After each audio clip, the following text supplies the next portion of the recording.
Hi hello ನಮಸ್ತೆ ಸ್ನೇಹಿತರೆ, ನಿಮ್ಮ ಪಿ ಕೆ ಸೀರಿಯಲ್ ಅಪ್ಡೇಟ್ಗೆ ಸ್ವಾಗತ ಸುಸ್ವಾಗತ. ಸ್ನೇಹಿತರೆ, ಭಾಗ್ಯಲಕ್ಷ್ಮಿ ಧಾರಾವಾಹಿಯಿಂದ ಒಂದು ಪ್ರೋಮೋ ರಿಲೀಸ್ ಆಗಿದೆ ಸ್ನೇಹಿತರೆ.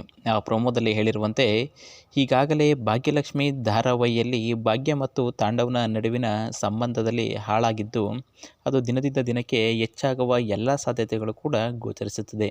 ಇದನ್ನು ಕುಸುಮರವರು ಮತ್ತು ಆ ಮನೆಯವರು ಹೇಗಾದರೂ ಮಾಡಿ ಈ ಸಂಬಂಧವನ್ನು ಸರಿ ಮಾಡಬೇಕು ಅಂತ ಒತ್ತಡ ಮಾಡ್ತಿರುವ ಸಮಯದಲ್ಲಿ ಈಗಾಗಲೇ ಮನೆಯನ್ನು ಸೇರಿಕೊಂಡಿರುವಂತಹ ಶ್ರೇಷ್ಠ ಒಂದು ಒಪ್ಪಿಗೆ ಮಾತನ್ನು ಕೂಡ ಕುಸುಮರವರು ಹೇಳಿಬಿಟ್ಟಿದ್ದಾರೆ. ಇವರೇ ನನ್ನ ಸೊಸೆ ಅಂತ ಈಗಾಗಲೇ ಕುಸುಮ ಹೇಳಿದ್ದು ಎಲ್ಲರಿಗೂ ಕೂಡ ಕೆಂಗಣ್ಣಿಗೆ ಕೂಡ ಗುರಿಯಾಗಿದೆ.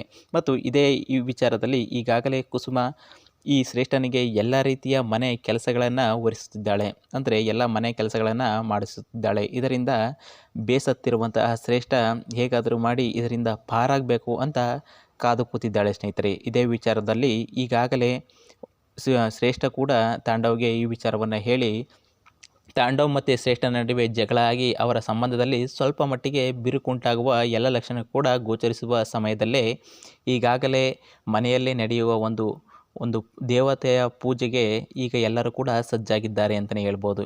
ಇದೇ ವಿಚಾರವಾಗಿ ಈಗಾಗಲೇ ತಾಂಡವ್ ಹೇಳ್ತಿದ್ದಾನೆ, ಭಾಗ್ಯ ಯಾವುದೇ ರೀತಿಯ ಈ ಪೂಜಾ ಕೈಂಕರ್ಯಗಳಲ್ಲಿ ಪಾಲ್ಗೊಳ್ಳುವ ಹಾಗಿಲ್ಲ ಈಗ.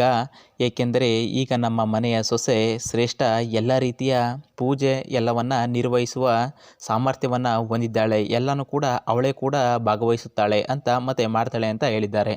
ಇದಕ್ಕೆ ಕುಸುಮರವರು ಕೂಡ ಧ್ವನಿಗೂಡಿಸಿ, ಹೌದು, ನಮ್ಮ ಪೂಜೆಯಲ್ಲಿ ಯಾವುದೇ ರೀತಿಯ ತೊಂದರೆಗಳಾಗಬಾರ್ದು ಮತ್ತು ಇದರಿಂದ ಯಾರಿಗೂ ತೊಂದರೆ ಆಗಬಾರ್ದು, ಆ ರೀತಿ ಪೂಜೆಗಳನ್ನು ಮಾಡಲಿ ಅಂತ ಒಪ್ಪಿಗೆಯನ್ನು ಕೂಡ ಕೊಟ್ಟಿದ್ದಾರೆ. ಇದರಿಂದ ಸ್ವಲ್ಪ ವಿಚಲಿತಗೊಂಡಿರುವಂತಹ ಶ್ರೇಷ್ಠ, ಏಕೆಂದರೆ ಶ್ರೇಷ್ಠನಿಗೆ ಇವೆಲ್ಲವೂ ಹೊಸ ವಿಚಾರವಾಗಿದ್ದು ಮತ್ತು ಮನೆ ಕೆಲಸ ಮತ್ತು ಇದೇ ವಿಚಾರದಲ್ಲಿ ಒತ್ತಡ ಕೂಡ ಹೆಚ್ಚಾಗಿದೆ ಸ್ನೇಹಿತರೆ.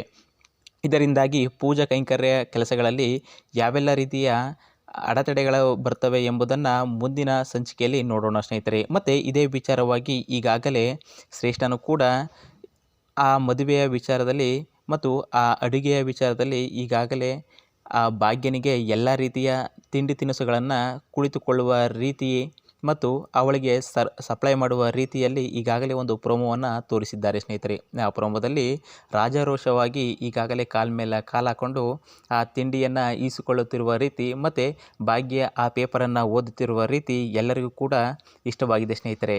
ಅಂದರೆ ಸ್ನೇಹಿತರೆ, ಇದರಿಂದ ನಾವು ಅರ್ಥ ಮಾಡಿಕೊಳ್ಳಬೇಕಾಗುತ್ತದೆ, ದೊಡ್ಡವರ ಮಾತಿಗೆ ಒಂದು ಬೆಲೆಯನ್ನು ಕೊಟ್ಟು ನಾವು ಈ ನಮ್ಮ ಸಂಬಂಧಗಳಲ್ಲಿ ಒಂದು ಉನ್ನತವಾದ ಸ್ಥಿತಿಗಳನ್ನು ತಲುಪಬಹುದು. ಯಾಕಂದರೆ ಸಂಬಂಧಗಳಲ್ಲಿ ಹಾಳಾದರೆ ಮತ್ತು ದೊಡ್ಡವರ ಮಾತು ಕೇಳಿದರೆ ಈ ರೀತಿ ಹಾದಿ ತಪ್ಪಬೇಕಾಗುತ್ತದೆ ಎಂಬ ವಿಚಾರವನ್ನು ಸೂಕ್ಷ್ಮವಾಗಿ ಎಳೆ ಎಳೆಯಾಗಿ ಬಿಚ್ಚಿಡುವ ಎಲ್ಲ ಪ್ರಯತ್ನವನ್ನು ಕೂಡ ಈ ಧಾರಾವಾಹಿ ಭಾಗ್ಯಲಕ್ಷ್ಮಿ ಧಾರಾವಾಹಿ ತಂಡ ಮಾಡತೊಡಗಿದೆ ಸ್ನೇಹಿತರೆ. ಹಾಗೆಯೇ ಮುಂದಿನ ಸಂಚಿಕೆಯಲ್ಲಿ ಯಾವೆಲ್ಲ ರೀತಿಯ ಈ ಪೂಜೆ ಕೈಂಕರ್ಯಗಳಲ್ಲಿ ಅಡಚಣೆ ಉಂಟಾಗಿ ಮುಂದಿನ ಈ ಕುತೂಹಲ ಸಂಚಿಕೆಗಾಗಿ ನಮ್ಮ ಚಾನಲ್ನ ಸಬ್ಸ್ಕ್ರೈಬ್ ಮಾಡಿ ಸ್ನೇಹಿತರೆ. ಹಾಗೂ ಇದೇ ರೀತಿ ನಮ್ಮ ವಿಡಿಯೋನ ಕೊನೆ ತನಕ ನೋಡಿದ್ದಕ್ಕೆ ಧನ್ಯವಾದಗಳು ಸ್ನೇಹಿತರೆ.